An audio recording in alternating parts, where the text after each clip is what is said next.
On December 31st, 1999,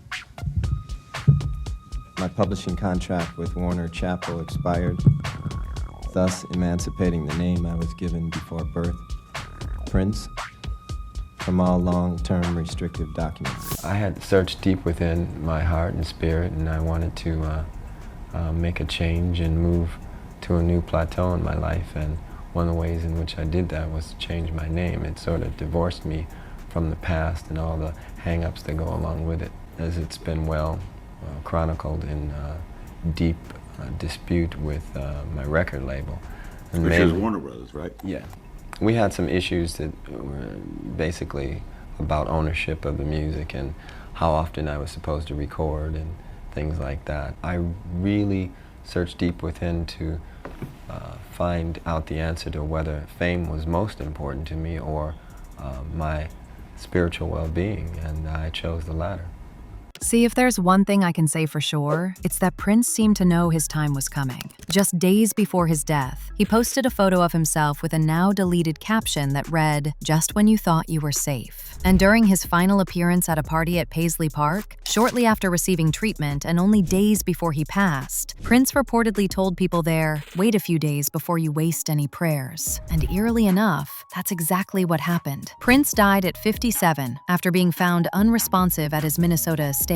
At the time, officials ruled his death an accidental fentanyl overdose, saying he unknowingly took counterfeit Vicodin laced with the powerful opioid. Still, for many fans, it never quite added up, especially given Prince's reputation as someone who lived a clean, disciplined lifestyle. To make matters worse, just a few days before his death, he was allegedly also just about to expose the names of the people who wanted him gone. So did they get to him first? And what exactly is it that he wanted so badly to expose? Well, for starters, he had already started exposing how his label was shortchanging him and taking advantage of him. Well, it's not your game. You didn't make the rules, so everything comes hard. And as long as you're signed to a contract, you're going to take a minority share of the winnings. A select few of us will do well, the majority will not. So as a people, we'll be considered a minority. But stop, let's take a moment and look at yourselves. There's nothing minor about you. You are a blessed people. You're the most talented on earth, and you are still grateful. That is why upon winning in their game, you always thank God. Tonight I would like to ask one favor of you. Imagine what we'll all be like in our own game. Peace and love for one another. Prince signed with Warner Music in 1977 at just 18. Even though his early albums from 1978 to 1981 didn't perform strongly, Warner kept him on, seeing him as a long-term, serious talent. Then in 1982, right after MTV launched, Prince broke into the US Top 10 and became part of a new wave of artists who understood how powerful music videos could be in building image, mythology, and cultural impact. After cementing his place in the industry, Prince went on to launch his own label, Paisley Park Records, funded in part by Warner, who also handled its distribution. However, we've seen enough in Hollywood to know that record labels rarely have the artist's best interest at heart. And once Prince started to want more control of his music, they started to frustrate him. And it got so bad, to the point where he decided to take the battle public by appearing with the word slave written on the side of his face. He actually talked about what he was going through in various interviews, like one with Paper Mag, where he said, "I wanted to buy my masters back from Warner Brothers. They said no way, so I'm going to re-record them, all of them. Now you will have 2 catalogs with pretty much exactly the same music, except mine will be better. And you can either give your money to WB, the big company, or to NPG. You choose." Prince's issue was that his deal with Warner meant they owned and controlled not just his music, but his name as well, and he hated that. In protest, he famously changed his name to an unpronounceable symbol, leading people to call him the Symbol, the Squiggle, or the artist formerly known as Prince. Once he regained more control over his work, he eventually reclaimed his name and started using Prince again.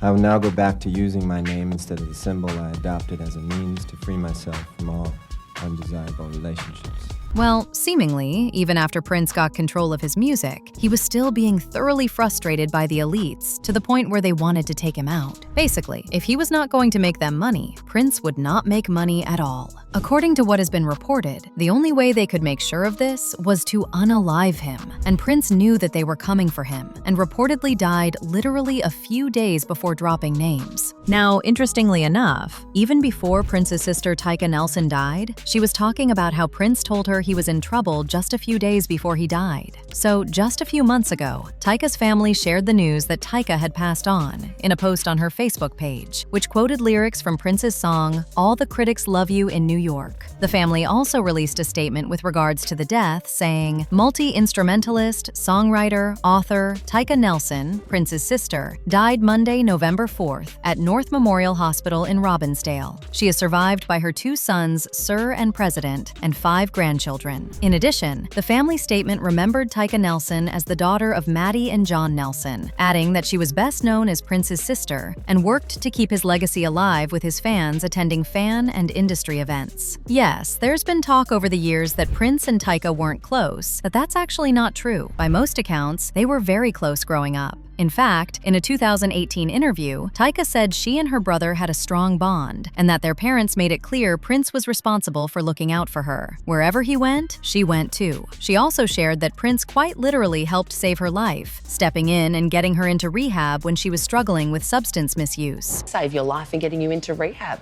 Yes, he did. I had a long time kind of battling those things, and after my father passed, it got really bad. And so I called up Big Bruh to help.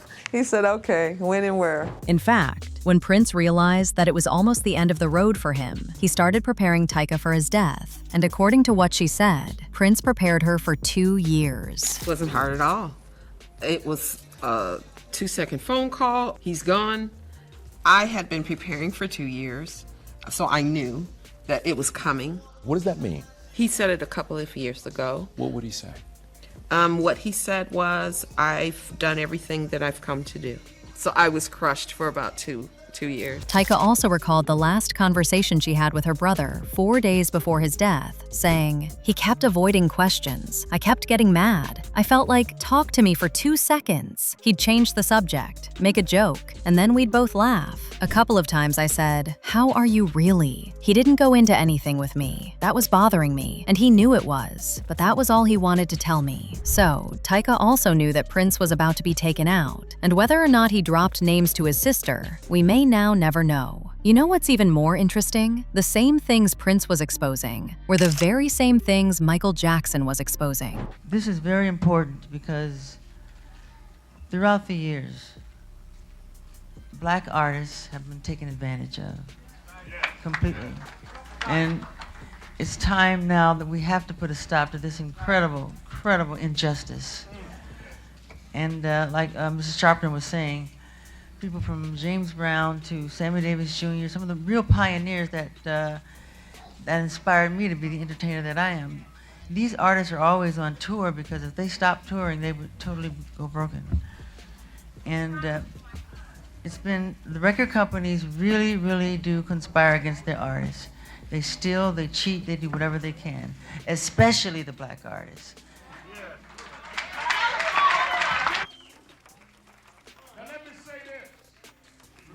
Sony Tommy Mottola. Tommy Mottola is the president of the record division. He is a mean, he's a racist, and he's very devilish.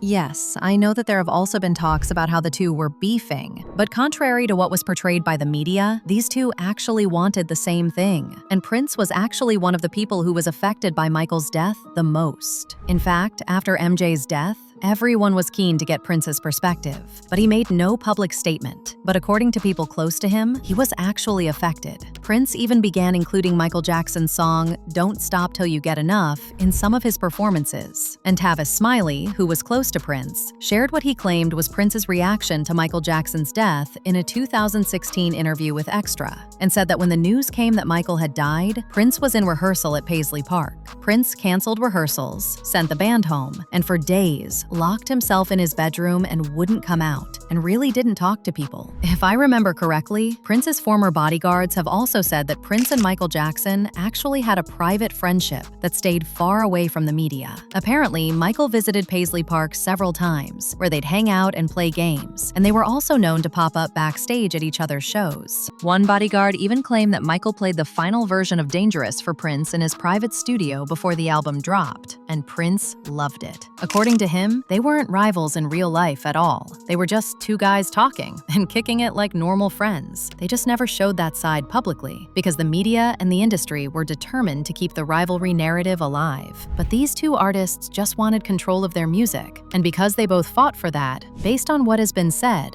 they both died under mysterious circumstances soon after. I own half of Sony's publishing, and I'm leaving them, and they're very angry at me because of it, but I just did good business, you know. So the way they get revenge. And Tommy Mottola is a devil. The music business runs like this. You'll have a manager, you'll have an attorney, you'll have various record company people. Everybody's taking a cut of everything that you do. So when you're in the fold, when you're in the club and everybody's getting a piece of everything, your tour, your publishing, any endorsements, and when they're getting a piece of all of that, you will have hit record. The moment you step away from that and you want to, in fact, take control of your own life, your own experience, then you'll find you're not hot anymore. And get this, at one point, Prince put his trust in Jay-Z because he thought that Jay-Z had the interest of his artists at heart. But unfortunately, Hova was just another snake. Prince had worked up a deal with Tidal, a streaming service substantially owned by Jay-Z's company, Roc Nation. However, in 2016, the administration of Prince's estate authorized NPG Records to file a copyright lawsuit against Roc Nation for putting 15 Prince albums on Tidal. The lawsuit said that Tidal was only given an exclusive 90-day license for a newly recorded studio album, Hit and Run, and that Tidal had committed copyright infringement by putting 15 Prince albums up on the streaming service. On the other hand, Tidal said they got a license both in writing and orally to be the first streaming outlet to distribute many of Prince's albums. But NPG said that the agreement between Tidal and Prince and the equity term sheet was fabricated and backdated to appear authentic. They said that Prince certainly made a deal with Tidal for a recorded studio album titled Hit and Run, but NPG said there was no evidence that the agreement contemplated other works, or that Prince was ever issued Tidal equity before the dispute arose. And Roc Nation ignored repeated requests to provide documentation or evidence of any oral and implied agreement granting such rights. I don't know if Prince already knew Jay-Z was a snake before he died, but I've heard rumors that he also wanted to expose how Diddy was in bed with the same people that exploit artists. Well, unfortunately, people like Prince, they always end up dead for exposing such things. But one thing that can never be taken away is his legacy, something the people who wanted him gone will never have.